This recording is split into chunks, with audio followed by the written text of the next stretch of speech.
നിന്നോട് ഞാൻ പറഞ്ഞിട്ടുണ്ട് ഡ്രസ്സൊക്കെ ഞാൻ അയൺ ചെയ്യുന്നു. അയൺ ചെയ്യാൻ പോയ ഷർട്ട് കയ്യിൽ വാങ്ങി ആദ്യം പറഞ്ഞു. കല്യാണം കഴിഞ്ഞതൊക്കെ ചെയ്യുന്ന ഭാര്യയുടെ കടമയില്ലേ? എന്റെ കുഞ്ഞിന് ആവിധ കടമകളൊന്നും ചെയ്യണ്ട, ഇതൊക്കെ എനിക്ക് ചെയ്യാവുന്നേ ഉള്ളൂ. നീ പോയി റെഡിയാവും നോക്കി. നിനക്കിടാനുള്ള ഡ്രസ്സ് ഞാൻ ബെഡിലെടുത്ത് വെച്ചിട്ടുണ്ട്. അവൾ പിറുപിറുത്ത് പോകുന്ന നോക്കി അവൻ ഷർട്ട് അയൺ ചെയ്യാൻ തുടങ്ങി. നന്ദയെ ആദ്യമാണ് കോളേജിലേക്ക് കൊണ്ടുപോയത്. വൈകിട്ട് ഞാൻ വരും വിളിക്കാൻ, അല്ലെങ്കിൽ വേറെ ആരെങ്കിലും വരും. ബസ് കയറി വരാൻ നിൽക്കണ്ട. കോളേജിന് മുമ്പിലായി കാറെത്തിയതും ആദ്യം നന്ദയോടായി പറഞ്ഞു. ആദ്യം അവളെ ചേർത്ത് പിടിച്ച് നെറ്റിയിൽ ചുംബിച്ചു. പോയിട്ട് വാ. അവിടെ കവിളിൽ തഴിയാൻ പറഞ്ഞു. നന്ദ അവന്റെ കൈ പിടിച്ചെടുത്ത് ആ കണ്ണിലേക്ക് നോക്കി. അവന്റെ ഉള്ളം കൈയിൽ അമർത്തി ചുംബിച്ചു. അവന്റെ ചുണ്ടിൽ മനോഹരമായി ചിരി വിരിഞ്ഞു. അവനെ നോക്കി അവൾ ഡോറ് തുറന്നിറങ്ങി. അവൾ കണ്ണിൽ നിന്ന് മറയുവോളം അവൻ നോക്കി നിന്നു. അവളും ഇടയ്ക്കിടെ അവനെ തിരിഞ്ഞു നോക്കി പോയിക്കൊണ്ടിരുന്നു.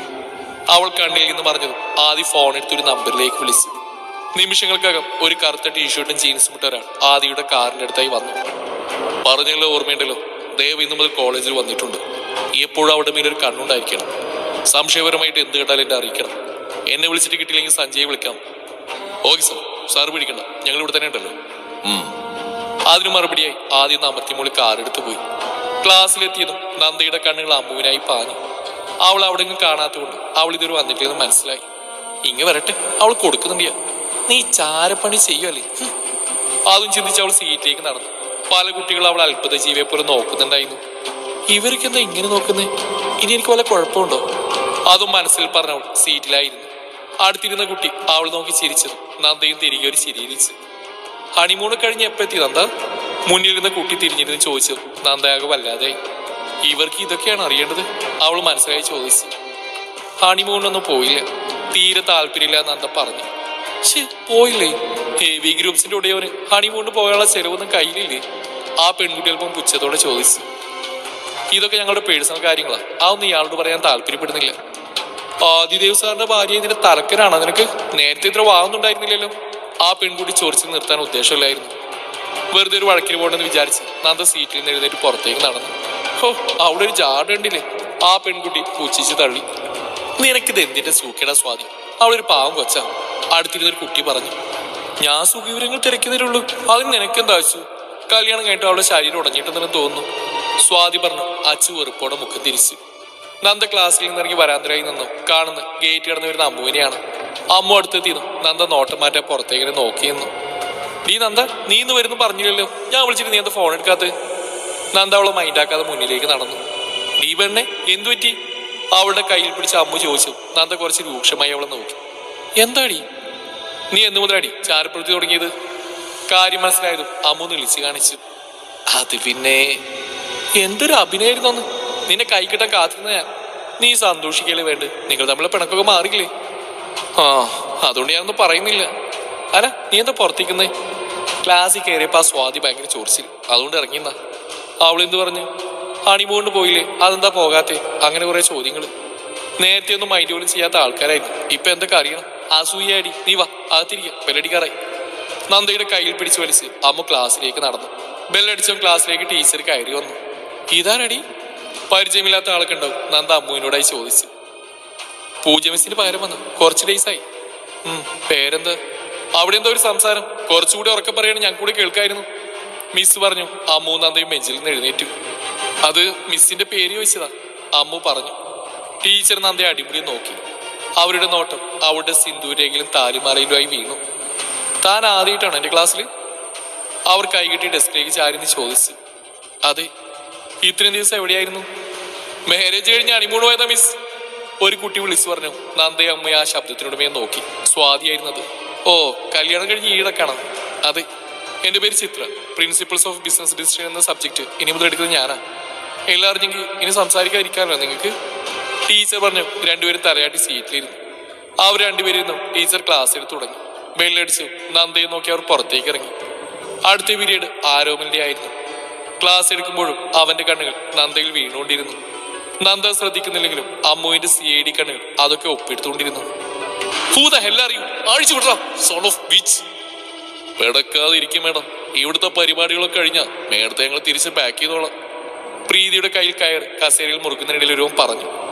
അവളുടെ പിടച്ചിൽ വകവെക്കാതെ കാലിലും കയ്യിലും കെട്ടി അവർ പുറത്തിറങ്ങി. ലൈറ്റ് ഓഫ് ആയതും പ്രീതി പേടിയോടെ ചുറ്റും നോക്കി. ഇരുട്ട് നിറഞ്ഞൊരു അന്തരീക്ഷം. അവളുടെ കണ്ണുകൾ ചുറ്റും ഒരു രക്ഷക്കായി പാഞ്ഞു. നിസ്സഹായതയോടെ കൈയിലെയും കാലിലെയും കെട്ടിലേക്ക് നോക്കി. മുറുക്കി കെട്ടിയതിന്റെ ഫലമായി അവൾക്ക് വേദന വന്നു തുടങ്ങി. സർ, അവർ നമ്മുടെ സ്ഥലത്ത് എത്തിച്ചിട്ടുണ്ട്. ഫോണിലുള്ള മെസ്സേജ് കണ്ടതും ആദ്യം പുഞ്ചിരിയോടെ കാറിലേക്ക് കയറി യാത്ര തിരിച്ചു.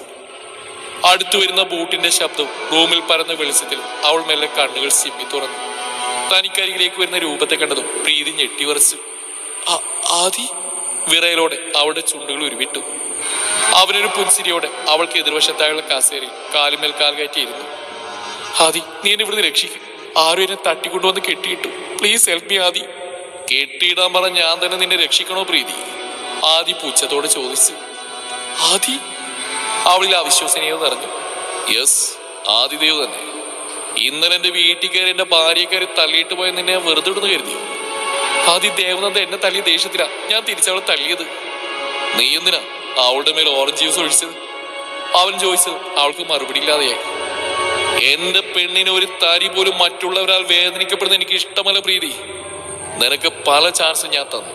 പക്ഷെ ഇന്നലത്തെ നിന്റെ പ്രവൃത്തി ക്ഷമിക്കാൻ കാവില്ല. എന്റെ പെണ്ണിന്റെ കവിളില നീ കൈവച്ച്. എന്റെ പെണ്ണ് അങ്ങനെ പറയില്ല ആദി. നീ എന്റെയാ. എത്ര വർഷമായിട്ട് ഞാൻ നിന്നെ സ്നേഹിക്കുന്നുണ്ട് നിനക്ക് അറിയാവുന്നല്ലേ. നീ എന്നെ കെട്ട്, അവളെ ഉപേക്ഷിക്കും. നിന്റെ ഏതാഗ്രഹവും ഞാൻ സാധിച്ചു തരാം. അവളേക്കാൾ ഭംഗിയായി നിന്റെ ശരീരത ഞാൻ മാറ്റിത്തരാം. ആദി വെറുപ്പോടെ മുഖം തിരിച്ചു. നീ എന്റെ ഫ്രണ്ടായിരുന്നെന്ന് പറയാൻ പോലും എനിക്ക് അറപ്പ് തോന്നാ പ്രീതി. നിനക്ക് എങ്ങനെ ഇങ്ങനെയൊക്കെ ചിന്തിക്കാൻ കഴിയുന്നു? എന്റെ ദേവയല്ലാതെ വേറൊരു പെണ്ണിനെ ഞാൻ ചേർത്ത് പിടിക്കില്ല. ഈ ജന്മത്തിലും ഇനിയുള്ള എത്ര ജന്മം ഉണ്ടെങ്കിലും ദേവയായിരിക്കും എന്റെ പെണ്ണ്. ദേവ, അവൾ ജീവനോട് ഇരുന്നാലല്ലേ? അവൾ വല്ലാത്ത ഭാഗത്തോടെ പുലമ്പി. എന്തു പറഞ്ഞിടി നീ? ആദ്യവളുടെ കവളിൽ കുത്തിപ്പിടിച്ച് അലറി. എങ്ങനെ ധൈര്യം വന്നടി നിനക്ക് എന്റെ ദേവയെ കുറിച്ച് എന്നോട് അങ്ങനെ പറയാൻ? അവൻ ദേഷ്യത്തോടെ അവളുടെ കവളിലേക്ക് ആഞ്ഞടിച്ചു. അവൾക്ക് തല പെരുത്തി ചുറ്റി കറങ്ങുന്ന പോലെ തോന്നി. അവൾ നോക്കി പുച്ഛിച്ചിട്ട് അവൻ ഫോണിൽ ഡയൽ ചെയ്തു. അധികം കൊണ്ടുവാ. അതും പറഞ്ഞവൻ ഫോൺ കട്ട് ചെയ്ത് പ്രീതിയെ നോക്കി കസേരയിലായിരുന്നു. അവൾ പേടിയോടെ അവൻ നോക്കി. കുറച്ച് നിമിഷങ്ങൾ കഴിഞ്ഞതും ഒരു ബോട്ടിലായി ഒരുവൻ അകത്തേക്ക് വന്നു. അത് ആദ്യം ഏൽപ്പിച്ച് അയാൾ പുറത്തേക്ക് ഇറങ്ങി. നിന്റെ അമ്മ ഇന്നത്തെ അവസ്ഥയിലായത് എങ്ങനെയാണെന്ന് നിനക്ക് അറിയണ്ടേ? ആദ്യം ചോദിച്ചപ്പോൾ പ്രീതി ഞെട്ടി അവരെ നോക്കി. അമ്മേ നീ? ഞാൻ തന്നെ. ഞാനാണ് അവരുടെ അവസ്ഥക്ക് പിന്നിൽ. ഒരു ജാതക ദോഷം കൊണ്ട് ഇറങ്ങിയതാ എന്റെ ദേവേനിൽ നിന്ന് പിരിക്കാനായി. എന്നിട്ട് എന്തായി? ഇപ്പൊ മെന്റൽ ഹോസ്പിറ്റലിൽ കിടക്കുന്നു. അതും പറഞ്ഞ് ഫോണെടുത്തൊരു വീഡിയോ ഓപ്പൺ ചെയ്ത് അവൻ പ്രീതിക്ക് നേരെ നീട്ടി. അതിലെ ദൃശ്യങ്ങൾ കാണുന്തോറും അറപ്പോടെ പ്രീതി കണ്ണുകൾ മുറുകെ അടച്ചു. ഭയം കൊണ്ട് അവൾ വിറച്ചു. പത്മിനിയുടെ ദേഹത്ത് പുഴുക്കളും മറ്റും കയറി ഇറങ്ങുന്നതായിരുന്നു ആ വീഡിയോയിൽ. നീ ഇങ്ങനെ കണ്ണടച്ചാൽ എങ്ങനെയാ ബാക്കി കാണേണ്ടത് നിനക്ക്? You pretty dirty psycho. നീ എന്റെ അമ്മയെ സൈക്കോ? ഞാൻ സൈക്കോ തന്നെയാടി. എന്റെ പെണ്ണിന്റെ കണ്ണിൽ നിന്നൊരു തുള്ളി കണ്ണീര് വീഴ്ത്തിയാ അവരെ ഞാൻ വെറുതെ വിടില്ല. നിന്റെ അമ്മയുടെ പ്രവൃത്തി കാണാൻ എന്റെ പെണ്ണ് മനസ്സ് വിഷമിച്ച് എത്രയാണെന്ന് നിനക്ക് അറിയോ? നീയും പൂജയും നിന്റെ അമ്മയുടെ പ്ലാനിന്റെ പിറകിലുണ്ടെന്ന് എനിക്ക് അറിയായിരുന്നു. പക്ഷെ ഞാൻ വെറുതെ വിട്ടു. ഇനിയില്ല. ഇന്നലത്തെ ദിവസത്തോടെ നീ എല്ലാ അതിർവരമ്പും ലംഘിച്ചു. ക്രൂരം നിറഞ്ഞ ഭാവത്തോടെ പറഞ്ഞുകൊണ്ടവൻ കയ്യിൽ ഗ്ലൗസ് ഇട്ടു അവളുടെ കൈ തിരിച്ച് ഉള്ളം കൈ കാണുന്ന രീതിയിൽ വെച്ചു. അവൾ പേടിയോടെ അവനെ നോക്കി. ദയയുടെ ഒരു കണിക പോലും അവനിലില്ലായിരുന്നു. കയ്യിലുള്ള ബോട്ടിൽ തുറന്നവൻ അവളെ നോക്കി. ആസിറ്റാ, നിന്റെ ഈ കൈ കൊണ്ടല്ലേ നീ എന്റെ ദേവയെ അടിച്ചത്? ഇനി അവൾക്കെതിരെ ഒരു ചെറുവിരൽ പോലും നീ അനക്കരുത്. അതും പറഞ്ഞവൻ കയ്യിലുള്ള ദ്രാവകയുടെ വലത് കൈയിലേക്ക് ഒഴിച്ചു. അവൾ വേദനയാൽ പുളഞ്ഞു, വെന്ത് കീറുന്ന പോലെ. പച്ചമാംസം വെന്ത് കീറിയ മണം അവിടെ ആകെ പരന്നു. അവിടെ അലർച്ച ആസ്വദിച്ചവൻ പുച്ഛത്തോടെ കസേരയിലായിരുന്നു. കുറച്ചു നേരം പ്രീതിയുടെ അലർച്ച ആസ്വദിച്ചവൻ അവിടെ ഇരുന്നു. ശേഷം ഒരു പുച്ഛച്ചിരിയുടെ ഡോറൻസ് പുറത്തേക്ക് ഇറങ്ങി. സർ, നന്ദയുടെ വിളി ആരോമിൽ ബുക്കിൽ നിന്ന് മുഖമുയർത്തി അവളെ നോക്കി. ഒരു നിമിഷം സർവം മറന്ന് അവൻ അവളെ നോക്കി നിന്നു. സാറ് വിളിപ്പിച്ചത്? അവനൊന്നും പറയുന്നില്ലെന്ന് നന്ദ ചോദിച്ചു. യെസ്, ഇത്രയും നാൾ താൻ ലീവല്ലായിരുന്നു. പോർഷൻസിൽ എന്തെങ്കിലും ഡൗട്ട് ഉണ്ടെങ്കിൽ എന്നോട് ചോദിക്കാം കേട്ടോ. നോട്ട്സ് ഒക്കെ എഴുതിയെടുത്തിട്ട് വന്നാൽ സാറ്റർഡേ ഞാൻ സ്പെഷ്യൽ ക്ലാസ് എടുക്കാം. മിസ്സായ പോർഷൻസ് ഒക്കെ അമൃത പറഞ്ഞുതരാമെന്ന് പറഞ്ഞു സാർ. ഡൗട്ട്സ് വരികയാണെങ്കിൽ സാറിനോട് ചോദിച്ചോളൂ. മനസ്സിലായില്ലെങ്കിൽ എന്നോട് പറഞ്ഞാൽ മതി. കലോത്സവം വരുമല്ലേ, താനൊരു പരിപാടിയൊന്നും ചേരുന്നില്ലേ? ലിസ്റ്റിൽ തന്നെ പേരില്ലല്ലോ. ടേബിളിൽ നിന്ന് പേപ്പർ കണ്ണുപിടിച്ച് ആരോമൽ ചോദിച്ചു. ഞാനില്ല സാർ. അതെന്താണോ ഇങ്ങനെയുള്ള അവസരങ്ങളല്ലേ നമ്മുടെ കഴിവുകൾ മറ്റുള്ളവർക്ക് കാണാൻ കഴിയുന്നു. എന്തായാലും തന്റെ പേരും കൂടി ഞാൻ ചേർക്കുക. താൻ നന്നായി ഡാൻസ് കളിക്കുന്നത് ഞാൻ അറിഞ്ഞു. പാട്ടിനും ഡാൻസിനും ഞാൻ പേരിടുക. സർ അത് വേണ്ട, ഡാൻസ് കളിച്ചിരുന്ന ആളുകളായി. വേണ്ട സർ, തനിക്ക് പ്രാക്ടീസ് ചെയ്യാൻ ഇനിയും ടൈമുണ്ടല്ലോ. എതിരൊന്നും പറയണ്ട, ഞാൻ പേരിട്ടു. Sir please sir. No excuse, താൻ ക്ലാസ്സിൽ പോകും. ആരോമൽ തീർത്തു പറഞ്ഞു. അവൾ ഒന്നും മിണ്ടാ പുറത്തേക്ക് ഇറങ്ങി. അവൾ പുറത്തിറങ്ങുന്നവരെ ആരോമലിന്റെ കണ്ണുകൾ അവൾ തന്നെയായിരുന്നു. അടുത്തിരുന്ന ചിത്ര ഇതെല്ലാം ശ്രദ്ധിച്ചു. ആരോമൽ സാറിന് ദേവനന്ദന്റെ കാര്യത്തിൽ ഭയങ്കര ശ്രദ്ധയാണല്ലോ. ചിത്രയുടെ ചോദ്യത്തിലാണ് ആരോമൽ അവളിൽ നിന്ന് കണ്ണുകൾ മാറ്റിയത്. ക്ലാസ്സിലെ ബ്രില്യൻ സ്റ്റുഡന്റ് ആണ്. കുറച്ചു ദിവസം ലീവായിട്ട് ഇന്നാ തിരിച്ചു വന്നു. അത് ഞാൻ അറിഞ്ഞു. മാരേജ് ആയിരുന്നു അല്ലേ? ആരോമൽ നിരാശയോടൊന്ന് മൂളി. ഇത്രയും ചെറുപ്പം തന്നെ ഒരു മാരേജ്? ലവ് അഫെയർ പോലെ ആയിരുന്നോ? ഏയ് നോ, അറേഞ്ച്ഡ് മാരേജാ. കക്ഷി തനിക്കറിയും, ആദിദേവ് വിഷ്ണുവർദ്ധൻ. വാട്ട്? കോളേജ് വേണ്ടി ആദിദേവ് സാറോ? അതേടോ, ആദിദേവ് സാറിന്റെ വൈഫാണ് ദേവനന്ദ. എന്തിനാടി നിന്നെ സാറ് വിളിപ്പിച്ച്? ബെഞ്ചിലേക്കിരുന്ന അമ്മുവിന്റെ ചോദ്യം എത്തി. ഡി, എന്റെ പേര് ഡാൻസിനും പാട്ടിനൊക്കെ ചേർത്തു.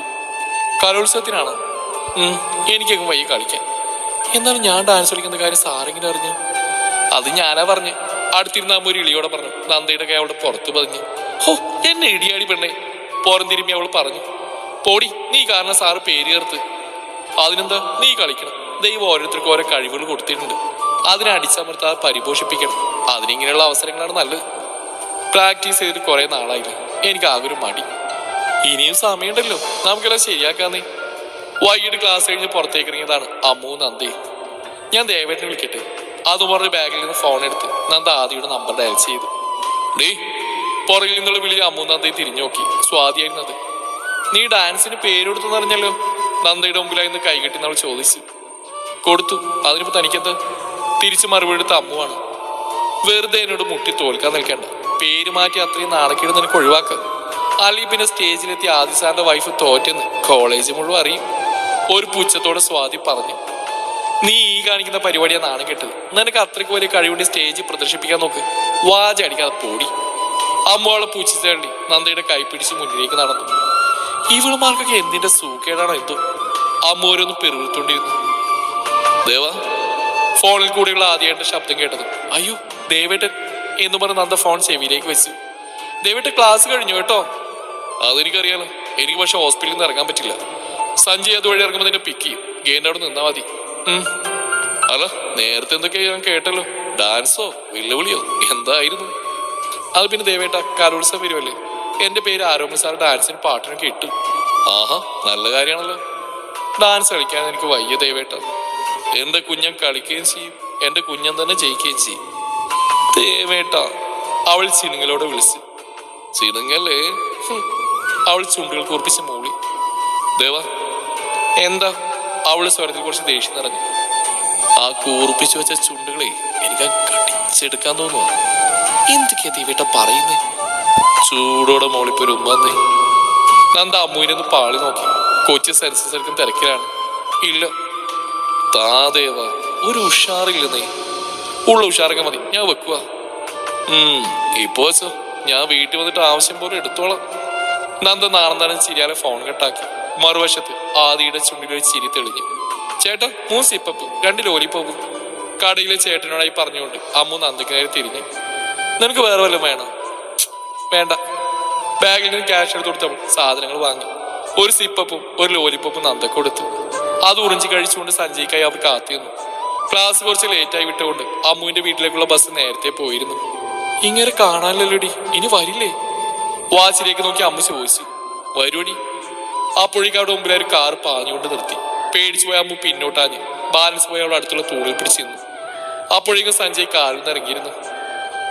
ഇയാളെ ഞാനിന്ന് അതും പറഞ്ഞ അമ്മാവിന്റെ അടുക്കിലേക്ക് പാഞ്ഞു. ഡോ, താൻ മനഃപൂർവ്വനെ പേടിപ്പിച്ചാലോ? റോഡിന് നടുക്കായിരുന്നിട്ട് എന്നോട് ചേർന്നോ? ഇതാണോ റോഡിന്റെ നടുഭാഗം? റോഡ് സൈഡിലെ ഏരിയ ചൂണ്ടിക്കാട്ടി അമ്മു ദേഷ്യത്തോടെ ചോദിച്ചു. എന്റെ അമ്മു, ഒന്ന് നിർത്ത്, നീ വാ, വന്ന് കയറി. നന്ദ സമാധാന സന്ധിക്കായി പറഞ്ഞു. എവിടുന്ന് കിട്ടി നന്ദയ്ക്ക് ഇവളെ പോലെ ഫ്രണ്ടിനെ? സഞ്ജയ് വിടാൻ ഉദ്ദേശമില്ലാതെ ഓരോ ചോദിച്ചുകൊണ്ടിരുന്നു. ഡോഡോ കളിക്കല്ലേ? അമ്മു കൈ ചൂണ്ടി അവന് നേരെ ചാടി. ഡേ, നിന്നെക്കാൾ മൂത്ത ഞാൻ, അതിന്റെ ബഹുമാനം താടി. അവിടെ ചൂണ്ടുവിരൽ മടക്കി ഓടിച്ച് അവൻ പറഞ്ഞു. ആ വിടറോ ആ. അമ്മു വേദന കൊണ്ട് തുള്ളിക്കൊണ്ടിരുന്നു. സഞ്ജയുടെ വീട് പ്ലീസ്, നന്ദ പറഞ്ഞു. സഞ്ജയ് അവളുടെ കയ്യിൽ നിന്ന് പിടിവിട്ടു. അവളെയും തറപ്പിച്ച് നോക്കി. അമ്മു വേദനയാൽ കൈ കുടഞ്ഞുകൊണ്ടിരുന്നു. നന്ദ അവളെ വലിച്ചുകൊണ്ട് കാറിലേക്ക് കയറ്റി. നന്ദ ഫ്രണ്ട് സീറ്റിലായിരുന്നു. ആദ്യം കാർ കൈലാസം വീട്ടിലേക്കാണ് പോയത്. അമ്മു വാടി, കയറിയിട്ട് പോവാം. കാറിൽ നിന്നിറങ്ങി നന്ദ പറഞ്ഞു. ഞാൻ ലേഡി, ലേറ്റ് ആയില്ലേ, പിന്നെ ഒരു ദിവസം വരാം. അതെ, ഞാൻ ആരുടെയും ഡ്രൈവറല്ല, ഇറങ്ങി ഫ്രണ്ടിലിരിക്കടി, സഞ്ജയ് ബാക്കിലേക്ക് നോക്കി പറഞ്ഞു. ഡീ പോടിന്നൊക്കെ തന്റെ വീട്ടിൽ പോയി വിളിയിടോ. ഇവളെ ഞാനിന്ന്. അവൻ സീറ്റ് ബെൽറ്റ് അഴിക്കാൻ പോയി നന്ദവനെ തടഞ്ഞു. എന്റെ പൊന്നമ്മു, ഇറങ്ങി ഫ്രണ്ടിലേക്ക്. നന്ദ കൈകൂപ്പി പറഞ്ഞു. അമ്മു ഡോറൊന്ന് ഫ്രണ്ടിലായിരുന്നു. അതെ, ആ സീറ്റ് ബെൽറ്റ് കൂടിയിട്ട വണ്ടി എടുക്കായിരുന്നു, സഞ്ജയ് പറഞ്ഞു. അമ്മു അവനൊന്ന് കൂർപ്പിച്ച് നോക്കി സീറ്റ് ബെൽറ്റ് ഇട്ടു. മോള് കയറിപ്പിക്കോ, ഈ മറുതയെ കൊണ്ടാക്കട്ടെ ഞാൻ. മറുത തന്നെ കിട്ടിയോളൂ, ബസ്സില്ലാത്തോണ്ട് ഞാനൊന്നും പറയുന്നില്ല. അമ്മു ചെറുതായി പിറുത്തോണ്ടിരുന്നു. തമ്പുരാട്ടി എന്തെങ്കിലും മൊഴിഞ്ഞോ? അവിടെ പിറുവിറുക്കൽ കണ്ട് സഞ്ജയ് ചോദിച്ചു. ഇല്ലേ, പാമ്പിന്റെ ചെവിയ, ഇനി കേട്ടു കാണോ ആവോ. അവരോട് യാത്ര പറഞ്ഞ് നന്ദ അകത്തേക്ക് കയറി. നന്ദ ഗേറ്റ് കിടന്ന് അകത്ത് കയറുന്നു. സഞ്ജയുടെ കാർ മുന്നിലേക്ക് എടുത്തു. കാറിൽ ഉടനീളം നിശബ്ദമായിരുന്നു. അവൻ അമ്മുവിനെ ഒന്ന് പാളി നോക്കി. പുറത്തേക്ക് നോക്കിക്കൊണ്ടിരിക്കുകയാണ്. എന്നോടൊന്ന് സംസാരിച്ചാൽ എന്തവൾക്ക് ഒരു പണി കൊടുക്കാം. അത് മനസ്സിൽ ചിന്തിച്ച് അവൻ കാറ് റോഡരികിലായി നിർത്തി. ഇതെന്തിനാ ഇവിടെ നിർത്തിയേ എന്ന ചോദ്യത്തിൽ അമ്മു സഞ്ജയെ നോക്കി. പക്ഷെ അവൻ അവളെ മൈൻഡ് ആ സീറ്റ് ബെൽറ്റ് അടിച്ച് ഡോർ തുറന്നു. ഡോ, വണ്ടി എന്തിനാ ഇവിടെ നിർത്തിയേ? എനിക്കൊരു സാധനങ്ങൾ വാങ്ങാനുണ്ട്, നീ കുറച്ചേരം വെയിറ്റ് ചെയ്യേ. ഇത് ഇയാൾക്ക് നേരത്തെ പറഞ്ഞുകൂടായിരുന്നോ? കട കണ്ടപ്പോഴല്ലേ ഞാൻ ഓർത്ത്. അതും പറഞ്ഞ അവൻ കടയിലേക്ക് കയറി. നാശം, ഇയാൾ ഇനി എപ്പോ വരാനാ? അമ്മു ഫോണെടുത്ത് അമ്മയെ വിളിച്ച് കുറച്ച് ലേറ്റ് ആവുമെന്ന് പറഞ്ഞു. കുറെ നേരം കഴിഞ്ഞാണ് സഞ്ജയ് തിരിച്ചു വന്നു. കൈ നിറയെ കവറുമായി വരുന്ന അവനെ കണ്ടു. അമ്മു കണ്ണു മിഴിച്ചു. അതെല്ലാം ബാക്ക് സീറ്റിലേക്ക് വെച്ച് അവൻ ഡ്രൈവിംഗ് സീറ്റിലേക്ക് ഇരുന്നു. അമ്മുവിന്റെ നേരെ ഡയറി മിൽക്കിന്റെ വലിയ പാക്കറ്റ് നീട്ടി. ഡയറി മിൽക്ക് കണ്ടത് കൊച്ചിന്റെ ദേഷ്യമെല്ലാം തണുത്തു പോയി. നാവിൽ വെള്ളമൂറി. താങ്ക്സ്, അവൾ ഇളിയോടെ പറഞ്ഞു. ഓ, വേറെ വെച്ചിരിക്കുന്നു. അതും പറഞ്ഞാൽ പുഞ്ചിരിയോടെ കാർ എടുത്തു. അമ്മു പാക്കറ്റ് പൊട്ടിച്ചൊരു പീസ് വായിലേക്ക് വെച്ചു. അപ്പോഴാണ് അവന് കൊടുത്തില്ലെന്നുള്ള കാര്യം ഓർത്തു. അവൾ അതിൽ നിന്ന് കുറച്ച് മുറിച്ച് സഞ്ജയ്ക്ക് നേരെ നീട്ടി. ദാ, ഞാനെങ്ങനെ കഴിക്കാറോ, ഡ്രൈവ് ചെയ്യല്ലേ? കയ്യിലുള്ള അവളുടെ പീസിലേക്കും റോഡിലേക്കും കണ്ണു കാണിച്ച് അവൻ പറഞ്ഞു. താ. അവൻ വാ തുറന്ന് കാണിച്ചു. അമ്മു ഒരു നിമിഷം പകച്ചു പോയി. നോക്കിൽക്കാതെ താടും, അവൻ വീണ്ടും പറഞ്ഞു. അമ്മു മടിച്ച് കയ്യിലുള്ള പീസ് അവന് നേരെ നീട്ടി. അവന്റെ വായിലേക്ക് വെച്ചു കൊടുത്തു. ചെറുതായി അവന്റെ നാവളുടെ കയ്യിൽ സ്പർശിച്ചു. ശരീരമാകെ കോരി തരിച്ച പോലെ അവൾ കുളിർന്നു. മിന്നൽ പിണർ പാഞ്ഞതുപോലെ വിറച്ചുപോയി. അവളുടെ മാറ്റം ഒപ്പിയെടുത്ത് അവന്റെ കണ്ണുകൾ കുസൃതിയാൽ തിളങ്ങി. പെട്ടെന്ന് അവൾ കൈകൾ വലിച്ചെടുത്ത് പുറത്തേക്ക് മിഴികൾ നട്ടു. അവളെ ഒന്ന് പാളി നോക്കിയവൻ ഡ്രൈവിംഗിലേക്ക് ശ്രദ്ധ തിരിച്ചു. റൂമിലെത്തി ഫ്രഷായി കഴിഞ്ഞ മുതൽ എങ്ങനെ കലോത്സവ പരിപാടിയിൽ നിന്ന് മുങ്ങാമെന്ന് ആലോചിച്ചടക്കുകയാണ് നന്ദ. അപ്പോഴാണ് കയ്യിലൊരു ടിന്നുമായി ചിപ്സ് കുറിച്ചുകൊണ്ട് ആമി റൂമിലേക്ക് വന്ന്. എന്തു പറ്റി എടുത്തി? ഭയങ്കര ആലോചനയാണല്ലോ. ബെഡിലേക്ക് ചിപ്സ് ഇന്നുകൊണ്ട് ആമി ചോദിച്ചു. അതില്ലേ ആമി, കലോത്സവ വരുമല്ലേ, അതിന് ഡാൻസിങ് പാർട്ട്ണറിന്റെ പേര് ചേർത്തു. എനിക്ക് വയ്യ കളിക്കാൻ. അതിൽ നിന്ന് മുങ്ങാൻ വല്ല വഴി പറഞ്ഞ് ചക്കര കുട്ടിയിലടാ പ്ലീസ്. എടുത്തി ഡാൻസ് കളിക്കോ? ചെറുതായി. അറിയാമെങ്കിൽ കളിക്കുന്ന എന്തിനാ മടിക്കുന്നേ? കുറെ നാൾ ഞാൻ അതിൽ നിന്നൊക്കെ വിട്ടുന്ന. എനിക്ക് ഞാനൊന്നും പൊടിയിട്ടെടുക്കാൻ വയ്യ. സോറി. ഇതിൽ യാതൊരു ഹെൽപ്പ് എടുത്ത് എന്നിൽ നിന്ന് പ്രതീക്ഷിക്കണ്ട. അതിന് മറുപടിയായി നന്ദ അവളൊന്ന് കൂർപ്പിച്ച് നോക്കി. ആമി നന്നായിട്ട് ഇളിച്ച് കാണിച്ചു. പ്രീതിയെ കാണാത്തോണ്ട് ടെൻഷനോടെ ഫോണിൽ ട്രൈ ചെയ്തുകൊണ്ടിരിക്കുകയാണ് പൂജ. ഇവളിതെന്താ ഫോൺ എടുക്കാത്തത്? അതും ചിന്തിച്ച് നടന്നുകൊണ്ടിരുന്നപ്പോഴാണ് ഫോണിൽ മെസ്സേജ് നോട്ടിഫിക്കേഷൻ ട്യൂൺ കേട്ടത്. പ്രീതിയുടെ മെസ്സേജ് ആയിരുന്നു അത്. അവളൊരു ഫ്രണ്ടിന്റെ വീട്ടിൽ പോവാണെന്ന്, ഒരാഴ്ച കഴിഞ്ഞേ വരുള്ളൂ എന്നായിരുന്നു മെസ്സേജ്. ഇവൾക്ക് ഈ കാര്യം ഫോണിലെടുത്തൊന്ന് വിളിച്ചു പറഞ്ഞൂടെ? അതും ചിന്തിച്ച് മുകളിലെ റൂമിലേക്ക് കയറാനായി പടികൾ ചവിട്ടാൻ പോയത് പൂജയ്ക്ക് നേരിയ തളർച്ച തോന്നി. അവൾ സ്റ്റെയറിൽ ഒരു ബലത്തിനായി പിടിച്ചു. കണ്ണിലാകെ ഇരുട്ട് കയറി. ശരീരം കുഴഞ്ഞവൾ തളർന്ന് നിലത്തേക്ക് വീണു. മറ്റൊരിടത്ത് വെള്ളച്ചുമരി നിറഞ്ഞ റൂമിൽ പ്രീതിയുടെ അലർച്ച മുഴങ്ങിക്കൊണ്ടിരുന്നു.